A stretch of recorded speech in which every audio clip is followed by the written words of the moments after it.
Hello and welcome to our channel Solo Tales. और आज की हमारी मूवी का नाम है मर्डर बाय डिग्री। दोस्तों ये एक मिस्ट्री थ्रिलर मूवी है, तो चलिए शुरू करते हैं मूवी की बेसिक प्लॉट लाइन। मूवी की स्टार्टिंग में हम एक ओपेरा हाउस देखते हैं। इस हाउस के कॉन्सर्ट में शर्लॉक और उसके साथ ही वॉटसन को भी इनवाइट किया गया था और इस कॉन्सर्ट के स्पेशल गेस्ट इंग्लैंड के होने वाले क्वीन और किंग चार्ल्स थे। यहाँ किंग चार्ल्स के आते ही लोअर कैटेगरी के लोग चार्ल्स पर काफी गुस्सा करते हैं। दरअसल किंग एक सीक्रेट अफेयर करने की वजह से काफी बदनाम हो चुके थे। तभी सीन एक अनजान आदमी पर शिफ्ट होता है जिसकी नजर एक वैश्या पर पड़ती है और वैसे ही वो उस वैश्या के पास जाकर उसे मार डालता है। दूसरी तरफ कॉन्सर्ट खत्म होते ही न्यूज रिपोर्टर उसी वैश्या के मर्डर की न्यूज पैम्पलेट कॉन्सर्ट में आए लोगों को बांट रहा था। तब वॉटसन भी इनमें से एक पैम्पलेट को खरीद लेता है और जाते वक्त शर्लॉक को बताता है कि आज फिर से व्हाइट चैपल के पास एक और वैश्या का कत्ल हो गया। लेकिन शर्लॉक किसी कारण से इस केस में बिल्कुल भी इंटरेस्ट नहीं लेता।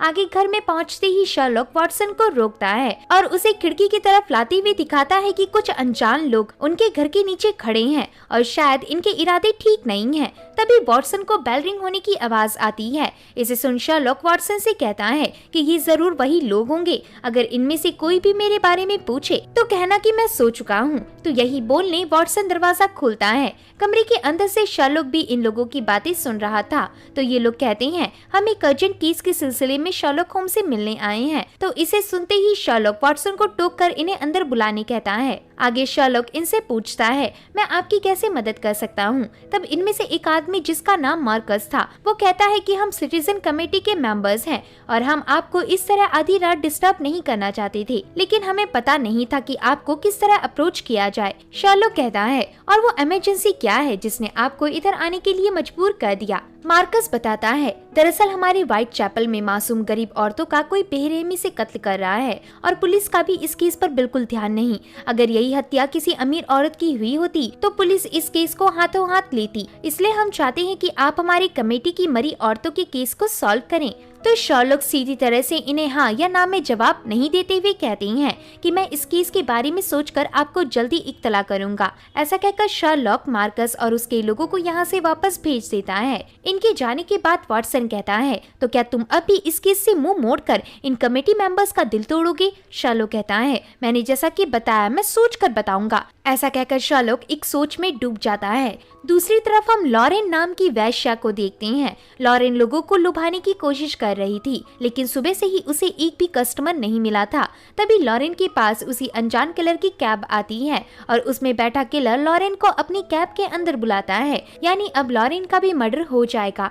अगली सुबह शर्लॉक वॉटसन को नींद से जगाकर बताता है हमारा बाहर सड़क पे एक कैब इंतजार कर रही है और हमें लेस्ट्रेट ने बुलाया है। दरअसल यहाँ उसी वैश्या यानी लॉरेन की लाश पुलिस को मिल गई थी। इस क्राइम सीन में आते ही शर्लॉक एक लेडी को देखता है जो लॉरेन की लाश को देखकर जरूरत से ज्यादा ही परेशान दिख रही थी कि इतने में ही शर्लॉक के पास लेस्ट्रेट आकर उसे केस के न्यू इंचार्ज इंस्पेक्टर फॉक्स से इंट्रोड्यूस कराते हैं और अब इंस्पेक्टर फॉक्स शर्लॉक को लॉरेन की बॉडी खोलकर दिखाता है। तो इधर शर्लॉक और फॉक्स की बातों से हमें पता चलता है कि किलर ने लॉरेन के इंटरनल ऑर्गन्स निकाल दिए थे और देखने में ये किसी साइको किलर का काम लग रहा था। शर्लॉक लेस्ट्रेट से पूछता है क्या व्हाइट चैपल में हुआ पिछला मर्डर भी सेम तौर तरीके से किया गया था। लेस्ट्रेट कहता है हाँ, लेकिन इसी पैटर्न से उस लेडी के गले के हिस्से को बेरहमी से काटा गया था। तो इसे सुन शर्लॉक लाश की तरफ अच्छे से देखकर समझने की कोशिश करता है कि इतने में ही वहाँ चीफ इंस्पेक्टर टपक पड़ते हैं और शर्लॉक से आते ही कहते हैं तुम्हें पुलिस के काम में दखल अंदाजी करने किसने बुलाया, दफा हो जाओ यहाँ से। तो शर्लॉक बिल्कुल नॉर्मल रिएक्ट करते हुए वहाँ से चला जाता है और शर्लॉक के जाते ही वो अजीब सी लेडी भी वहाँ से चली जाती है। रास्ते में वॉटसन शर्लॉक से कहता है ये नया चीफ इंस्पेक्टर काफी रूड इंसान है। शर्लॉक कहता है क्राइम सीन में चीफ इंस्पेक्टर के अलावा एक और चीज काफी सस्पिशियस थी जो मैं तुम्हें घर पहुंचने के बाद बताऊंगा। दूसरी तरफ दिखाते हैं कि उन ऑफिसर्स को किलर द्वारा लिखा एक नोट मिला था जिसमें लिखा था कि जूस ही हर घटना के पीछे का कारण है। दोस्तों यहाँ मैं आपको बता दूं कि वेस्टर्न कंट्रीज में दो रिलीजन काफी फेमस थे, एक जुडाइज्म और दूसरा क्रिश्चियनिज्म। ये दोनों ही धर्म जीसस क्राइस्ट को फॉलो करने वाले धर्म थे, लेकिन एक का मानना था कि जीसस क्राइस्ट गॉड है, वहीं दूसरे का मानना था कि जीसस क्राइस्ट बस एक नेक इंसान थे जिन्होंने अच्छे काम किए और उनकी मूर्ति पूजा नहीं होनी चाहिए। इस नोटिस का पता जैसे ही चीफ को चलता है, वैसे ही चीफ इस नोटिस को किसी बच्चे की बदमाशी बताकर इसे दीवार से मिटा देता है। हालांकि चीफ को पता था कि ये नोटिस केस की किसी कड़ी से जुड़ा हुआ है। दूसरी तरफ शर्लॉक वॉटसन को बताता है कि क्राइम सीन में देखी गई दूसरी मोस्ट मिस्टीरियस चीज थी वो अजीब लेडी जो लॉरेन की लाश को घूरे जा रही थी। उस लेडी की नजरें बता रही थी कि वो इस केस से जुड़ी कोई बहुत जरूरी जानकारी छिपाए हुए है और शायद वो असली किलर को जानती है। इतना कहते ही मिस हडसन आकर शर्लॉक को एक टेलीग्राम देती है जिसे किसी अजनबी ने भेजा था। शर्लॉक इस टेलीग्राम को पढ़ता है तो इसमें लिखा था, मैं आपका एक नेक शुभचिंतक हूँ। अगर आपको सही खूनी का पता करना है तो आज रात एलिजाबेथ वार्फ में पहुँच जाइए। फिर इसके बाद शर्लॉक और वॉटसन उस आदमी की बताई जगह पर पहुंचती हैं। यहाँ इन्हें किसी आदमी की आवाज तो आती है, लेकिन कोई भी इंसान सामने दिखाई नहीं देता। असल में वो अजनबी आदमी लकड़ी के नीचे एक बोट पर बैठा हुआ था। वो बोटमैन कहता है, अगर मैंने आपसे डायरेक्टली बात की तो जैक द रिपर को मेरा पता चल जाएगा, क्योंकि वही इन हत्याओं को अंजाम दे रहा है। इसलिए मैं चाहता हूँ कि आप रॉबर्ट लीड्स के घर जाकर उससे बात करें। वह किलर के बारे में मुझसे भी ज्यादा जानते हैं। ऐसा बताकर वो बोटमैन वहाँ से ओझल हो जाता है। शर्लॉक बोटमैन के गायब होते ही वॉटसन से कहता है, इस बोटमैन की आवाज मैंने कहीं तो सुनी है। दूसरी तरफ बोटमैन जैसे ही दूसरे किनारे में पहुंचता है, वैसे ही हमें पता चलता है कि असल में ये आदमी मार्कस था जो पिछली बार शर्लॉक से मिलने आया था। मार्कस के आते ही वही अनजान किलर मार्कस का मर्डर करके वहां से चला जाता है। दूसरी ओर शर्लॉक ने इस केस को लेने का फैसला कर लिया था और शर्लॉक को पता था कि ये केस खतरे से खाली नहीं होगा। इसलिए शर्लॉक ने अपने स्कार्फ को एक सीक्रेट वेपन बना लिया था ताकि वो दुश्मन पर निहत्था होकर भी हमला कर सके। अब इसके बाद ये दोनों विक्टिम लॉरेन के क्राइम सीन में पहुंचते हैं और इधर इन्हें वो नोट भी मिल जाता है जिसे चीफ ने मिटाने की कोशिश की थी, लेकिन शर्लॉक इस नोट पर एक केमिकल छिड़कता है और इससे इस नोट में लिखे अक्षर विजिबल होने लगते हैं। इनके विजिबल होते ही वॉटसन इसे लिख लेता है। आगे वॉटसन और शर्लॉक इस नोट को पढ़कर ये पता लगाते हैं कि इसे किलर ने नहीं लिखा, बल्कि ऐसे आदमी ने लिखा है जो किलर को जानता था, यानी वही बोटमैन। वॉटसन कहता है, लेकिन नोट लिखने की जगह उस बोटमैन ने डायरेक्ट पुलिस से इस बारे में बात क्यों नहीं की? शर्लॉक कहता है, शायद इसलिए क्योंकि नोट लिखने वाले का लॉरेन के मर्डर से कोई फायदा होने वाला था। तो वॉटसन शर्लॉक की बात समझ नहीं पाता। शर्लॉक कहता है, खैर कुछ भी हो, हमें सुबह होते ही बोटमैन के बताए आदमी यानी मिस्टर लीड से मिलने जाना है। तो आगे हम मिस्टर लीड को देखते हैं जिनसे मिलने शर्लॉक और वॉटसन आए थे। लीड इन्हें बताता है कि मेरे अंदर कुछ साइकिक शक्तियां हैं जिससे मैं अपनी इन आंखों से आगे होने वाली घटनाओं को वक्त से पहले ही देख लेता हूँ। लॉरेन के कत्ल से पहले मुझे एक विजन आया था जिसमें मुझे उसके किलर की आंखें दिखी। वो किलर लॉरेन को मारने के लिए उसकी तरफ बढ़ रहा था। इसे सुन शर्लॉक कहता है, आपने ये बात पुलिस को उसी वक्त क्यों नहीं बताई? लीड की वाइफ कहती है, हमने बताई थी लेकिन पुलिस को हमारी बातों पर यकीन नहीं हुआ। क्या आपको हम पर यकीन है? शर्लॉक कहता है, मैंने इससे भी अविश्वसनीय चीजें हकीकत में घटती हुई देखी है, इसलिए मुझे पूरा यकीन है। वेल, क्या आपको इसके अलावा कुछ और दिखा? तो लीड इन्हें कुछ दिन पहले की एक घटना बताता है जहां वो और उसकी वाइफ गाड़ी में थे। तभी लीड ने वहां से एक आदमी को उतरते देखा। लीड ने जल्दी से उस आदमी का पीछा किया क्योंकि लीड को पूरा यकीन था कि यही आदमी जैक द रिपर है जिसकी एक झलक उसने अपने विजन में देखी थी। लेकिन जैक द रिपर भीड़ की वजह से वहां से कहीं गायब हो गया और लीड भी उसे ढूंढ ना सका। तब से लीड की तबीयत दिन ब दिन खराब होती जा रही है। वहीं दूसरी तरफ मार्कस की लाश पुलिस को मिल चुकी थी और इसी की पहचान करने शर्लॉक और वॉटसन को बुलाया गया था। यहाँ शर्लॉक समझ जाता है कि मार्कस ही वो बोटमैन था जो इन्हें तब से क्लूज दिए जा रहा था, लेकिन किलर ने ये जानते ही मार्कस को मार डाला। पर अजीब है, मार्कस पहेलियों में इन्हें क्लूज क्यों भेज रहा था? अगर वो चाहता तो इनसे डायरेक्ट मिलकर इन्हें किलर के बारे में बता देता। आगे जाने से पहले शर्लॉक चीफ से मिलता है और चीफ से एक अलग तरह का हैंडशेक करता है। तब चीफ भी अपना हाथ आगे बढ़ाते हैं और इसी मौके पर शर्लॉक चीफ की अंगूठी निकाल लेता है। वॉटसन पूछता है, आखिर ये क्या था? शर्लॉक बताता है इस तरह का हैंडशेक सिर्फ एक सीक्रेट सोसाइटी के मेंबर्स ही करते हैं और चीफ इंस्पेक्टर का भी उसी सोसाइटी से ताल्लुक है। वहीं इनकी रिंग उस सोसाइटी में घुसने का पास है। ये सोसाइटी जानी जाती है अपने अजीब तरह के रिचुअल के लिए, लेकिन वो रिचुअल एग्जैक्ट क्या है ये किसी को नहीं पता। चीफ कहता है उस सोसाइटी और इन मर्डर्स का कोई कनेक्शन नहीं। अगर मैं दीवार में लिखे नोट्स को नहीं मिटाता तो लोगों को शक हो जाता कि ये सारे कत्ल जूडिज्म से जुड़े लोग कर रहे हैं, जिस वजह से आम लोगों की ज्यूस लोगों के प्रति घृणा बढ़ जाती। शर्लॉक कहता है ऐसा नहीं होता क्योंकि वो ज्यूस नहीं बल्कि जूवेस था और इस शब्द का डायरेक्ट कनेक्शन आपके सीक्रेट सोसाइटी के रॉयल ऑर्डर से है। तो इसे सुन चीफ के पसीने छूट जाते हैं और वो इन्हें यहाँ से जाने कहता है। आगे घर लौटकर शर्लॉक वॉटसन को बताता है कि जिस सीक्रेट सोसाइटी से चीफ जुड़ा हुआ है उस सोसाइटी में एक टेंपल के ग्रैंड मास्टर की 3 आदमियों ने हत्या की थी। उनके नाम थे जुबैला, जुबेलम और जुबैलो। इन तीनों को साथ में जूवेस कहा जाता था। इनमें से जुबैला को सजा मिली थी उसके थ्रोट काट दिए जाए, वहीं जुबैलो को सजा मिली कि उसके इंटरनल ऑर्गन्स खराब तरह से निकाल लिए जाएं। और सेम ऐसे ही जैक द किलर ने लॉरेन के ऑर्गन्स निकाले थे और फर्स्ट विक्टिम का थ्रोट शरीर से अलग किया था। वॉटसन कहता है यानी कि मर्डर्स इसी सीक्रेट सोसाइटी का कोई मेंबर कर रहा है अपनी रिचुअल परफॉर्म करने के लिए। शर्लॉक कहता है एग्जैक्टली, और इसका मतलब तीसरा मर्डर भी कहीं न कहीं हुआ होगा। इसी के बारे में बात करने मुझे लीड से मिलना होगा। अगली सुबह हम शर्लॉक को कबाड़ी वाले के भेष में देखते हैं। असल में शर्लॉक को चीफ ने मिस्टर लीड से मिलने की मनाही कर रखी थी, इसलिए शर्लॉक भेष बदल कर आए थे। यहाँ लीड शर्लॉक को बताता है कि मुझे तीसरी बार हो चुके मर्डर से पहले एक विजन आया था, लेकिन इस बार भी पहले की तरह पुलिस ने मेरी बात सुनने से मना कर दिया और फिर मर्डर हो जाने के बाद इंस्पेक्टर फॉक्स को मेरी बातों पर कुछ सच्चाई नजर आई, जिसके बाद हम दोनों तहकीकात करते हुए उस आदमी के घर पहुँचे जिसे मैंने अपने विजन में देखा था। फॉक्स को बिल्कुल यकीन नहीं हुआ कि ये आदमी मर्डर कर सकता है क्योंकि उस आदमी का घर इज्जतदार लोगों के इलाके के पास था। फिर हमने उस आदमी को कन्फ्रंट किया, लेकिन उसने हमारे सभी इल्जाम नकार दिए और हमें वापस भेज दिया। इसे सुन शर्लॉक कहता है शायद आपको मिस्टर चार्ल्स ने धमकी दी है, क्योंकि मैंने गौर किया है कि आपने पूरी कहानी में एक बार भी उस आदमी के नाम का जिक्र नहीं किया। लीड कहता है हाँ, चीफ इंस्पेक्टर ने सच में मुझे उस सस्पेक्ट का नाम बताने को मना किया है। तो शर्लॉक को यहाँ लीड से और ज्यादा कुछ पता नहीं चल पाता। दूसरी तरफ हम शहर की बदनाम गली में वॉटसन को देखती हैं, जो यहाँ मैरी कैली के बारे में पता करने आया था। मैरी कैली वही लड़की है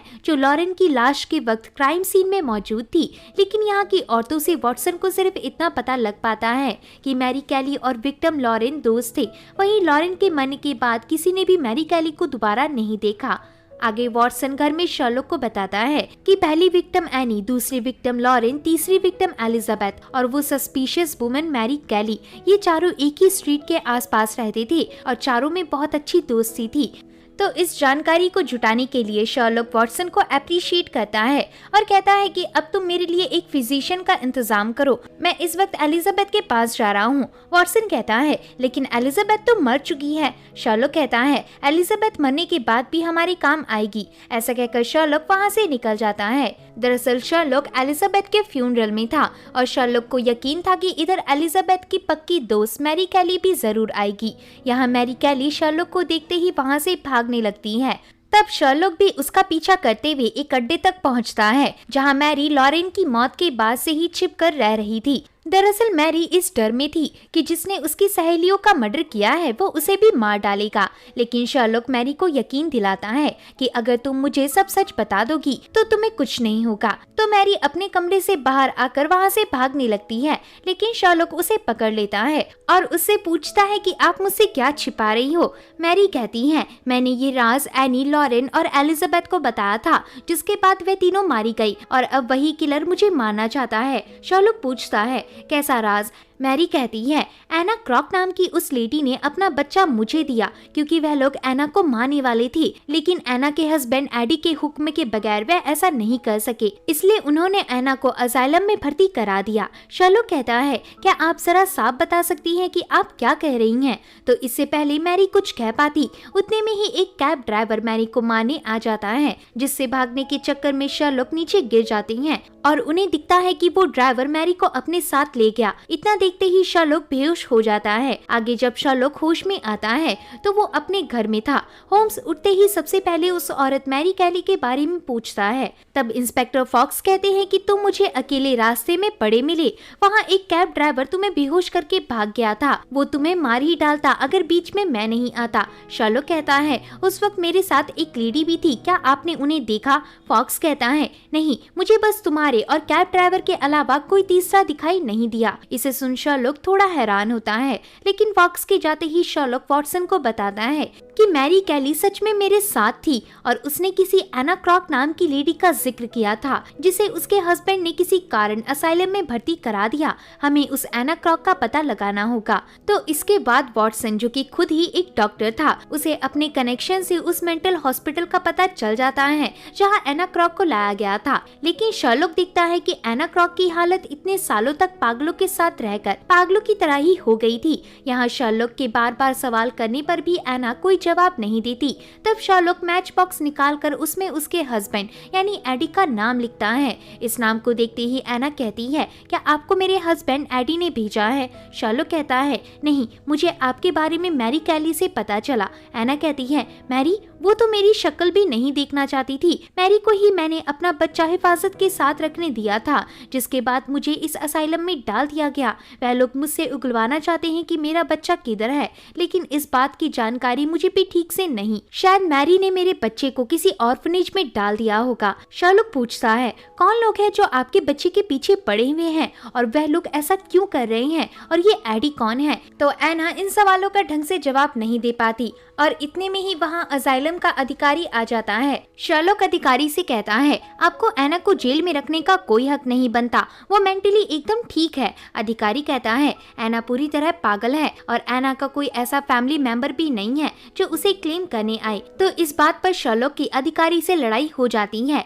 लेकिन शर्लॉक कुछ भी नहीं कर पाता। असाइलम से लौटते वक्त शर्लॉक कहता है वाटसन, क्या तुमने ऑब्जर्व किया एना तक पहुँचते समय हमारा किसी ने भी पीछा नहीं किया। ऐसा इसलिए क्योंकि जो भी इंसान इस सब के पीछे है उसे अच्छे से पता है कि एना का दिमाग असाइलम में रहते रहते खराब हो चुका है, इसलिए एना हमें खास कुछ पता नहीं पाएगी। अब इससे पहले किलर मैरी कैली को भी मार डाले, हमें किलर तक पहुंचना होगा। वाटसन कहता है तुम्हें लगता है कि मैरी जिंदा होगी? शर्लॉक कहता है मुझे यकीन है कि मैरी जिंदा है, लेकिन उसकी जान को कहीं ना कहीं अभी भी खतरा है। आगे अपने शहर वापस आते ही शर्लॉक लेस्ट्रेड से इंस्पेक्टर फॉक्स के बारे में पूछता है। तब लेस्ट्रेड बताता है कि फॉक्स सुबह से ही गायब है और उसने ड्यूटी से भी रिजाइन कर दिया है। तो इसे सुन शर्लॉक वाटसन के साथ उस इलाके में बढ़ने लगता है जहां मैरी कैली रहती थी। यहाँ हम देखते हैं कि कोई इनका पीछा कर रहा था और ये बात शर्लॉक को पता थी, इसलिए शर्लॉक और वाटसन एक घर के पीछे छिपकर स्टॉकर को पकड़ लेते हैं, लेकिन ये आदमी इंस्पेक्टर फॉक्स निकलते हैं।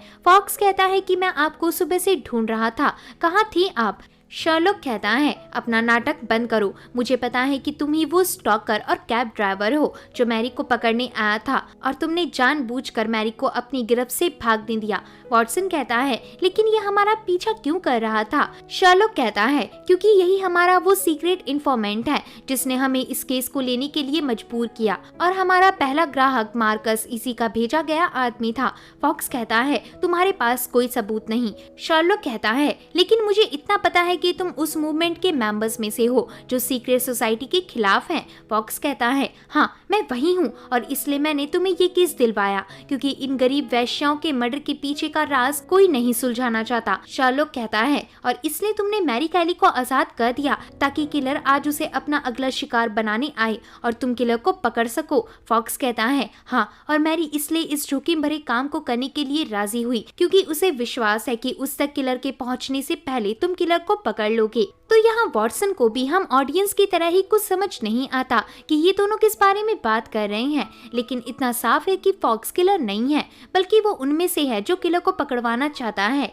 और इसलिए उसने मैरी कैली को आजाद कर दिया ताकि आज रात किलर मैरी को मारने आए और शर्लॉक किलर को रंगे हाथों पकड़ ले। इसे जानने के बाद शर्लॉक जल्दी से मैरी के घर पहुंचता है तो यहाँ उसे एक नहीं बल्कि 2 सीरियल किलर मिलते हैं जो मैरी को ऑलरेडी मार चुके थे। शर्लॉक को देखते ही जेम्स जेम्स नाम का किलर शर्लॉक पर आग की लपटें फेंकता है और वहाँ से अपने साथी के साथ भाग निकलता है।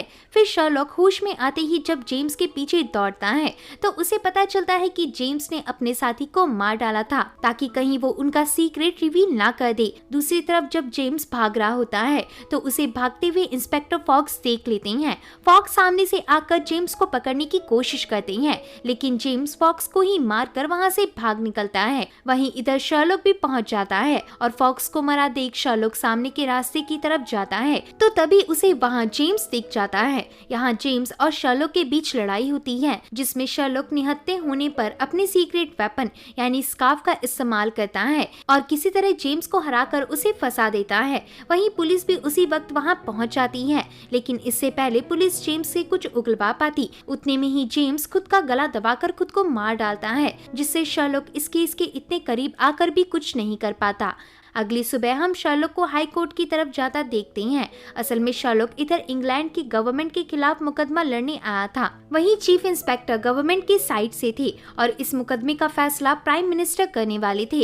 शर्लॉक इधर गवर्नमेंट के खिलाफ कुछ कहने से पहले एना क्रूक की कहानी बताता है जो इस वक्त असाइलम में कैद थी। शर्लॉक कहता है कि एडी एक बहुत अमीर और बड़े घर से ताल्लुक रखने वाला आदमी था, वहीं एना एक गरीब वैश्या थी।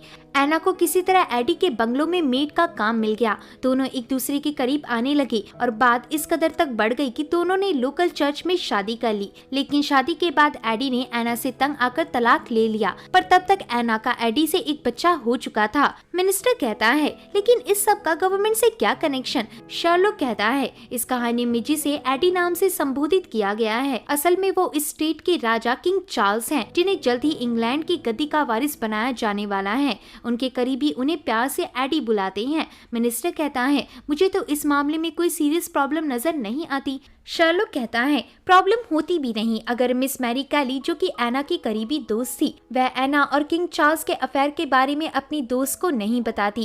खैर इस अफेयर के बारे में तो आम लोअर क्लास लोगों को भी पता था, लेकिन एक ऐसी बात मैरी कैली ने अपनी सहेलियों को बता दी थी जो किसी को नहीं पता थी, और वो ये कि एना जिंदा है और किसी असाइलम में कैद है। अब इससे पहले ये बात आम लोगों को पता चल पाती, राजा के भेजे गए 2 आदमियों ने उन औरतों को ढूंढकर जान से मारना शुरू कर दिया और इन मर्डर्स को सीरियल किलिंग का चेहरा दे दिया गया ताकि आम जनता ये सोचे कि ये सारा काम किसी साइको किलर का किया हुआ है। और सोचिए सिर्फ इस एक स्कैंडल, इस एक राज को छिपाने के लिए इतनी औरतों के बेरहमी से मर्डर किए हैं। मिनिस्टर कहता है आपकी बात गौर करने लायक है, लेकिन आपके पास इसका कोई सबूत नहीं है। शर्लॉक कहता है आपको प्रूफ चाहिए तो मैं प्रूफ देता हूँ। ऐसा कहकर शर्लॉक किंग चार्ल्स और एना की शादी के कागजात, एना की बेटी के पैदा होने के कागजात और एना को असाइलम में बगैर किसी खास रीजन के भर्ती करने के कागजात देता है। शर्लॉक कहता है सच तो ये है कि इतने प्रूफ के बावजूद आप किसी को भी अरेस्ट नहीं करेंगे क्योंकि आप खुद गवर्नमेंट के तले दबे हुए हैं। असल में कमरे में मौजूद आप सभी ने अपनी अपनी कोशिश से इन मर्डर्स को सीरियल किलिंग दिखाने की कोशिश की। मिनिस्टर कहता है मैं तुम्हारी बातें समझता हूँ होम्स, लेकिन अब सब हो चुका है। यहाँ तक उन लड़कियों को मारने वाला किलर भी मर चुका है, अब कुछ नहीं हो सकता। तो इस बात से शर्लॉक काफी गुस्सा हो जाता है और काफी समझाने के बाद शर्लॉक इनसे एक समझौता करता है। शर्लॉक कहता है मैं इन मर्डर्स के पीछे की सच्चाई आम जनता में रिवील कर सकता हूँ, लेकिन अगर आप ऐसा नहीं चाहते तो मेरी कुछ कंडीशंस हैं। मिनिस्टर कहता है तुम्हारी सारी कंडीशंस पूरी की जाएंगी। शर्लॉक कहता है पहली कंडीशन एना की बेटी को कुछ होने ना पाए, वो जब तक सुरक्षित रहेगी तब तक मेरी जुबान में ताला लगा रहेगा, और दूसरी शर्त आप एना को असाइलम से निकाल कर उसे अपनी बेटी से मिलने दे ताकि वह दोनों साथ रह सके। मिनिस्टर कहता है दूसरी शर्त पूरी नहीं हो सकती क्योंकि एना कब की मर चुकी है। जिस दिन आप एना से मिलने उसके असाइलम गए थे उसी दिन एना ने आत्महत्या करके खुद को मार डाला था। तो इसे सुन शर्लॉक को काफी दुख होता है। ये शर्लॉक का इस तरह का केस था जिसमें वो किलर गवाह और विक्टिम को जानते हुए भी ज्यादा कुछ नहीं कर पाया। आगे शर्लॉक खिड़की के पास बैठकर इस केस के बारे में सोच रहा होता है, और जैसा कि शर्लॉक की आदत थी वो इस केस को सही समय पर सॉल्व न कर पाने के कारण वायलिन बजा रहा था। वहीं वॉटसन इस सोच में डूबा हुआ था कि वो शर्लॉक की इस कहानी को कैसे लिखे, इसलिए वॉटसन फैसला करता है कि वो इस कहानी को नहीं लिखेगा। एंड में दिखाते हैं कि एना की बेटी चार्ल्स के घर में है और इतना दिखाते ही ये मूवी एंड हो जाती है। तो होप है कि दोस्तों आपको ये वीडियो पसंद आया होगा। अगर वीडियो पसंद आता है तो वीडियो को लाइक और चैनल को सब्सक्राइब करें। मिलते हैं ऐसे ही एक और मजेदार वीडियो के साथ, तब तक के लिए आप अपना ध्यान रखें। धन्यवाद।